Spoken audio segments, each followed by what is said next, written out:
I'm trying to summarize, reeling in the ADHD. Okay, please introduce yourself. Oh, they disappeared.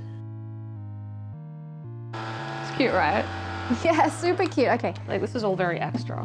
Hello, hello. Belial B'Zarr, your local psychedelic lizard wizard. I am known for nose flute tooting, melodica doot dooting, and bubblegum shooting.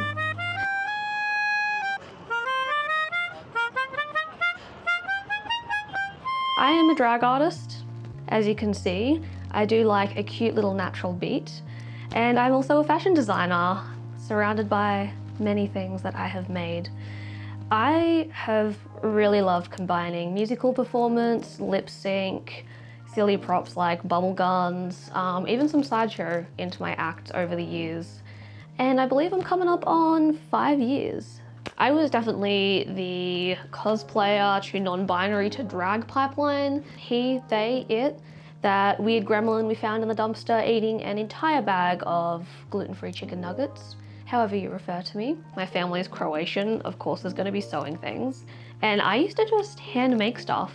Things like little skirts for Barbie dolls. I made like a weird little fairy toy once. So then I didn't stop.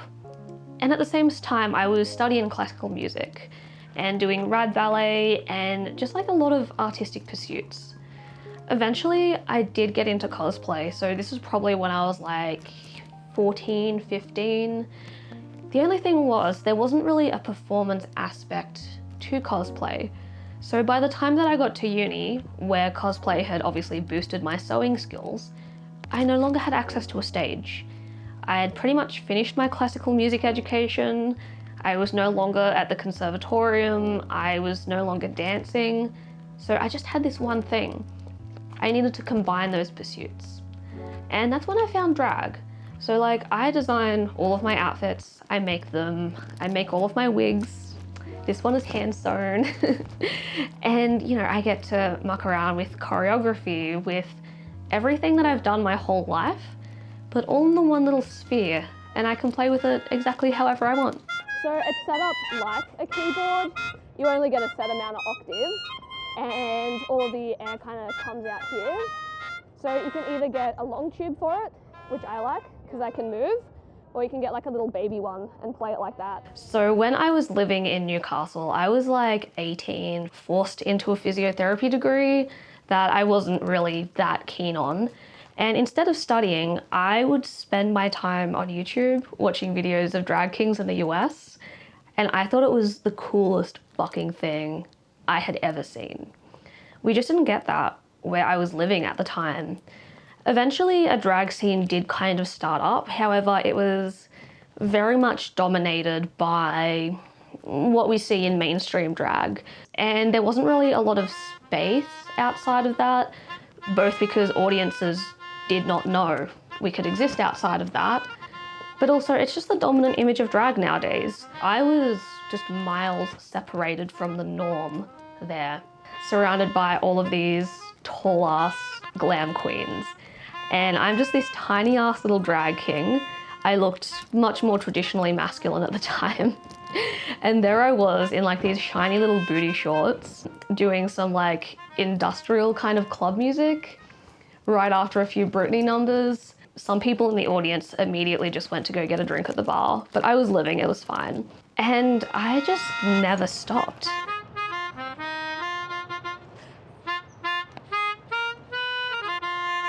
Eventually, I did end up moving to Melbourne, and one of the first people I meet whilst out is Randy Roy, who I am so lucky to call a good friend nowadays.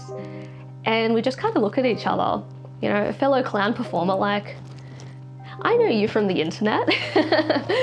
And it really opened my eyes, because in Newcastle, I was initially the only AFAB performer, the only performer who was gender diverse, the only one doing any kind of masculine or even alternative drag. I've just found so many other weird clowns and kings and creatures here. I think a lot of us kings were first exposed to Spiky Van Dyke, who is a US king and has been around for a hot minute now. He's done a lot in his time. I think the biggest influence he had on me was just showing me that kings exist, for one. A lot of people don't even know that.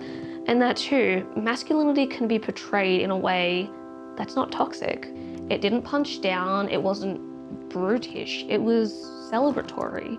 And sure, it was assertive, but not in a way that put anyone down. This is a very expansive art form.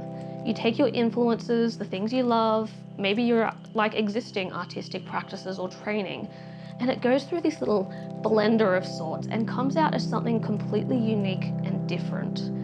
It's really about making your mark on the art form and making it your own. My drag artistry does not do what it used to do. So obviously I go for very much a clown style of drag. I find that particularly transformative for me. I love the chaos. These giant lashes that look like big spiders when they're laying on the table, hair that's just completely unnatural, way too many accessories. I have just become a creature.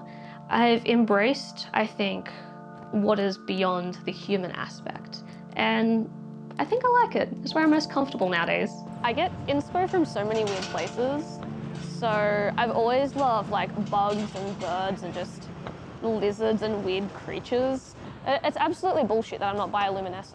But I think what it boils down to is this real interest in the natural versus the manufactured. And I'm really interested in nature, the color of animals and, poison frogs and how birds communicate through their weird feather arrangements. And then I think about things like modern fashion. And Harajuku fashion is a huge influence for me, of course. But all of these ways we can manufacture a persona. But I love that you can pick from so many different influences in history in your own life as well, combine it with your own artistic practices, and get an output that is just so unique. The ways we can decorate ourselves as humans. At the end of the day, it's all communication. It's all armor. I would say in some aspects, I use my drag as protective armor, but that's more so in the way of public versus private life. Of course, I don't have an entirely separate persona that I step into character and it's completely not me at all. My drag will always be me. It's me who's doing it. I can't separate the me out of Belial. I'll always be a little bit of that. However, when I get home, I take off the wig, I take off the lashes. A lot of people would never recognize me on the street, and that's honestly kind of nice. Then when I'm in drag, I just get to be this little goblin.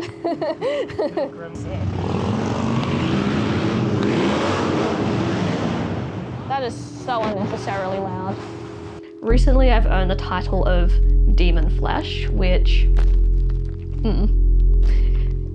it kind of makes me happy because of the story behind my name. I used to sit in homeroom and read a book called Satanism and Witches. And I remember in the back of the book, they had all of these demonic sigils. I am wearing the sigil of Belial right now. I always like to keep it with me. And I remember looking into the meaning of Belial. So it really depends on the context. If you see it in Christian texts and the general Christian interpretation is selfish, it's worthlessness, godlessness. And so the sons of Belial are referred to as worthless men. Whereas if you have a look at it through the lens of demonology, it really means without a master. If we kind of extrapolate that into the context of queerness, being neurodivergent, disabled, just a little bit eccentric, a lot of the time when we follow our own path, we are called these things, worthless, selfish. However, it does take a lot of commitment to go against the grain, to be without a master, to take control of ourselves, our passions, our successes, and the things that we love and that we're good at. So to me, it's about self-determination. As for the bizarre part, I think that speaks for itself.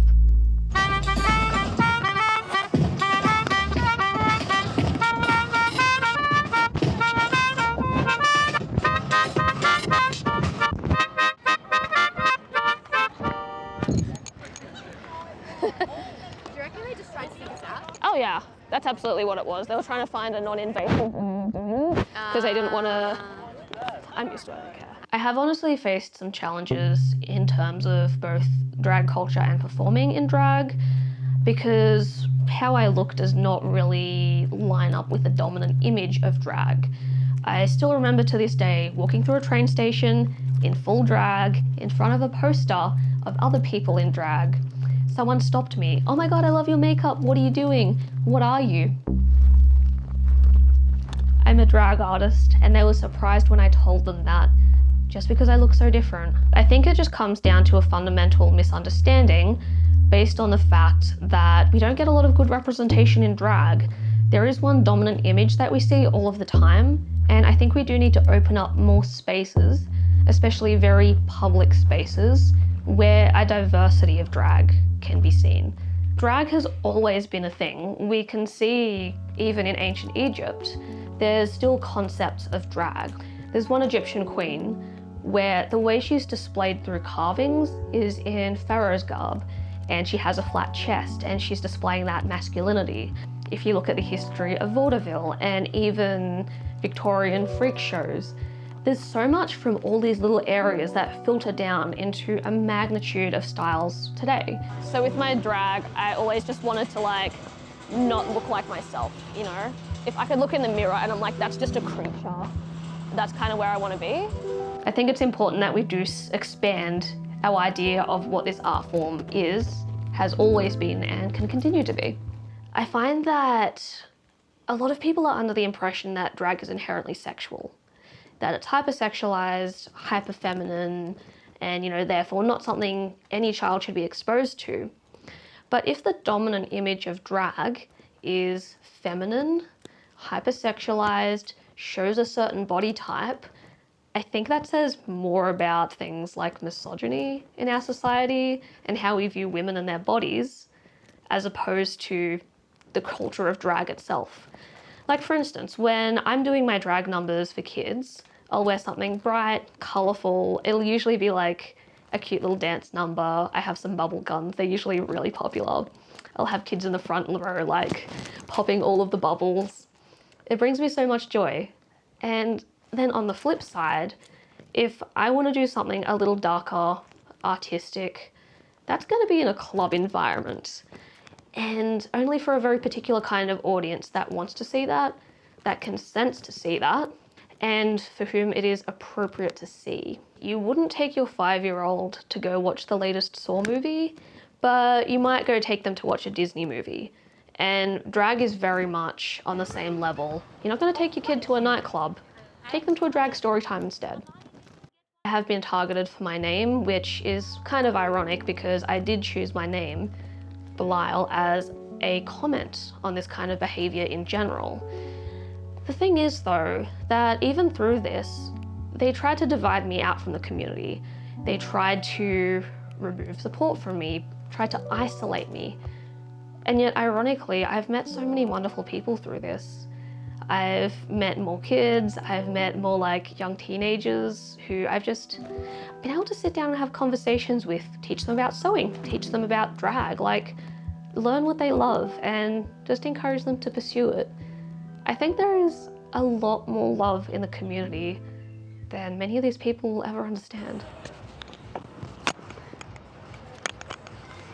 I remember when I was the age of a lot of young people that I work with, going to school without getting hate crimed, that's not even on your bingo board for the week. It would be impossible to get through a day as an openly queer person without some shit happening, which is why I was not open when I was in high school. I needed to protect myself. And now that I'm seeing schools and universities do things like Ida Hobbit and, getting me in for workshops and letting me have discussions, it allows me to be the person that I never had, and that a lot of people in my age group, because we lost a generation of queer elders, we just never got access to, but now we can be that. Being part of communities where we often don't get much of a voice, that makes it even more important to talk. And then if you're an artist, you have a platform, if your voice can carry a little bit further, I think you have a responsibility to talk, in fact. If I am being targeted for wanting kids to be safe, for helping them, for encouraging them, for wanting people to have safe housing, artistic pursuits and outlets to just go out and enjoy themselves, then I'm probably doing the right thing.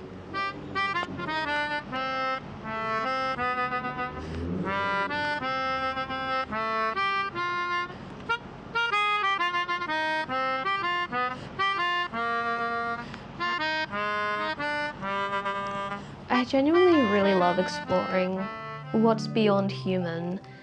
I want every part of my body covered in something, the complete transformation to the point where I almost can't recognize myself. It's my mind, but worn on my body, and there's something incredibly empowering about that. I don't know if this is just the autism speaking, but what activates my mind? And I see so many details in the things that I make. I try and be as thorough as possible in that transformation. And seeing myself in the mirror, it's like I'm seeing a fashion doll, or a creature, or a little alien.